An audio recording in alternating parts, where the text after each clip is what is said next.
안녕하세요. 블루헤븐입니다.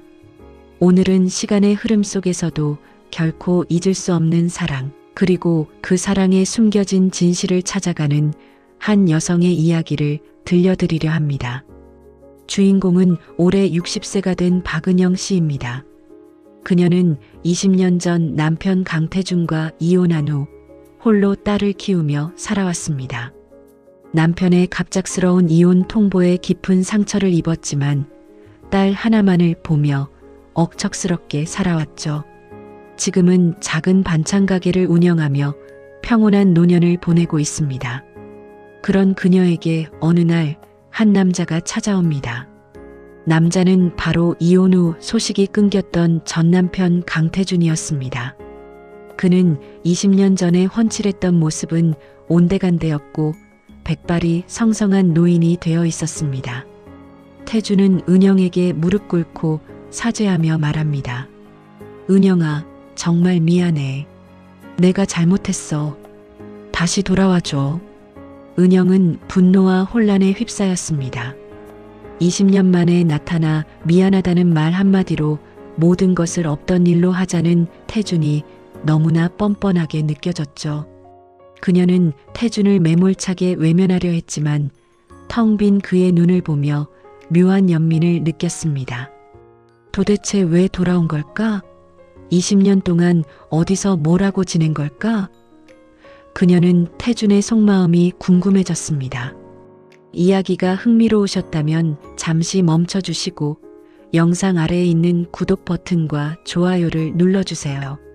여러분의 작은 관심이 더 좋은 이야기를 만드는 큰 힘이 됩니다. 태준은 은영의 반찬 가게 앞을 매일같이 찾아왔습니다. 처음에는 차갑게 무시했지만 매서운 비가 오는 날에도 눈이 펑펑 오는 날에도 태준은 그 자리를 지켰습니다. 그의 초라한 행색은 은영의 마음을 계속해서 흔들었습니다. 저 사람은 정말 내가 알던 태준이 맞을까? 그러던 어느 날 은영은 태준이 가게 앞에서 쓰러진 것을 발견합니다.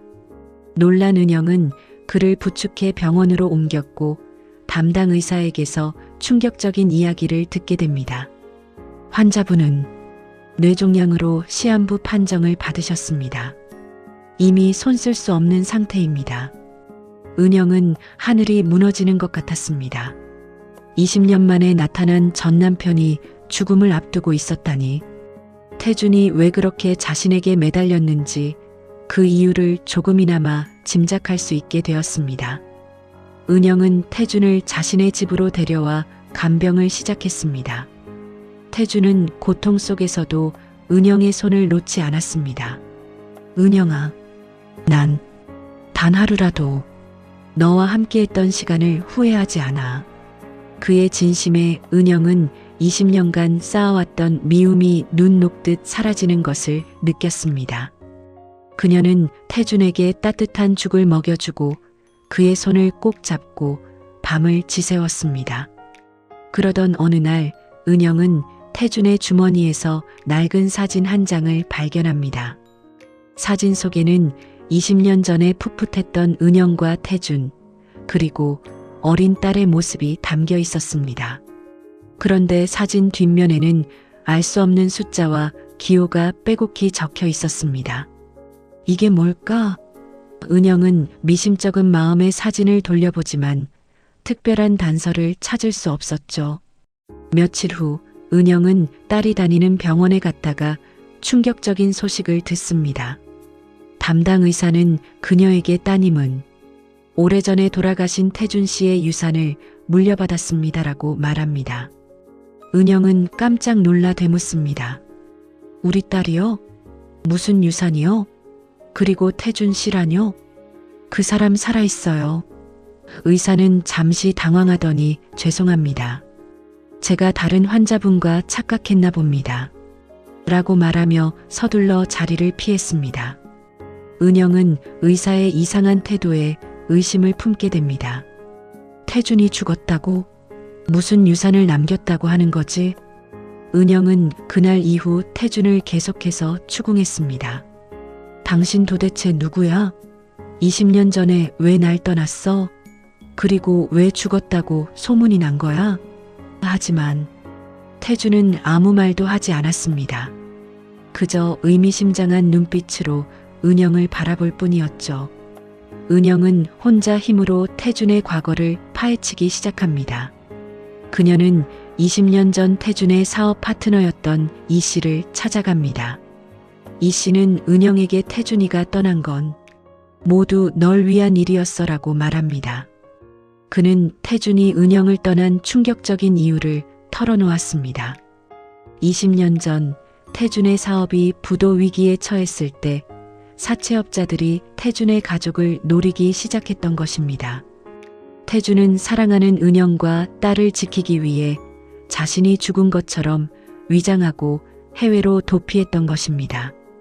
은영은 모든 진실을 알고 오열했습니다. 자신의 이혼이 남편의 배신이 아니라 자신과 딸을 지키기 위한 희생이었다니. 하지만 그녀는 여전히 풀리지 않는 의문이 있었습니다. 그럼 그 사진 속의 숫자는 뭐지? 그리고 의사가 말한 유산은 대체 뭘까? 은영은 태준과 이 씨를 함께 만나 사진의 정체에 대해 물었습니다.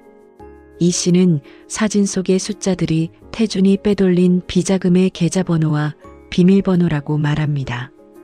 태준이가 해외로 도망치면서 너희들을 위해 몰래 비자금을 숨겨놨어. 하지만 사채업자들이 계속 태준이를 쫓아다녀서 그 돈을 찾을 수가 없었지. 태준은 20년 동안 그 비자금을 찾기 위해 전 세계를 떠돌았지만 결국 그 돈을 찾지 못하고 한국으로 돌아온 것이었습니다. 은영은 태준의 희생에 다시 한번 눈물을 흘렸습니다. 그녀는 태준의 손을 잡고 여보, 이제 그만해. 돈은 없어도 괜찮아. 나랑 같이 살자라고 말합니다. 두 사람은 20년 만에 다시 부부가 되어 행복한 노년을 보냈습니다. 하지만 이야기는 여기서 끝이 아닙니다. 얼마 후 은영에게 한 통의 우편물이 도착합니다. 발신인은 바로 20년 전 태준에게 사기를 치고 은영의 재산을 빼앗아갔던 사업 파트너의 아내였습니다. 편지에는 놀라운 내용이 적혀 있었습니다. 당신이 찾던 돈, 내가 알고 있어. 하지만 그 돈은 당신 남편의 것이 아니야. 사실 그 돈은 나에게 준 내 남편의 유산이었다. 그녀는 자신이 남편의 재산을 가로챈 사실을 은영에게 털어놓았습니다. 남편은 태준을 배신하고 돈을 챙긴 뒤 암투병 중인 아내를 버리고 혼자 도피했던 것입니다. 그녀는 남편에게 버림받은 후 은영과 비슷한 처지에 놓이게 되었고 태준에게 연락할 방법을 찾던 중 은영의 반찬 가게를 알게 되어 편지를 보냈던 것입니다. 은영은 모든 진실을 알고 큰 충격에 빠졌습니다. 그녀는 그제야 20년 동안 태준을 쫓아다니던 사채업자의 정체도 알게 되었습니다. 그들은 돈을 되찾기 위해 태준의 가족을 노렸던 것입니다. 은영은 태준에게 모든 것을 털어놓았습니다. 태준은 모든 것을 알고 있었지만 은영에게 짐을 지우고 싶지 않아 말하지 않았던 것입니다. 두 사람은 서로에게 깊은 상처를 줬지만 그 상처를 보듬어주며 용서를 구했습니다. 은영은 태준의 손을 잡고 말합니다. 여보, 이제 그만해. 돈은 없어도 괜찮아. 나랑 같이 살자. 우리가 함께라면 어떤 어려움도 이겨낼 수 있을 거야. 두 사람은 모든 것을 잃었지만 서로를 얻었습니다. 20년이라는 긴 시간을 돌아온 그들의 사랑은 그 어떤 돈보다 값진 것이었습니다. 그들은 모든 것을 잃었지만 서로를 얻었습니다. 20년이라는 긴 시간을 돌아온 그들의 사랑은 그 어떤 돈보다 값진 것이었습니다. 이야기가 끝났습니다. 오늘 사연에 공감하셨다면 구독과 좋아요를 눌러주세요. 여러분의 응원이 더 좋은 이야기를 만드는 큰 힘이 됩니다. 감사합니다.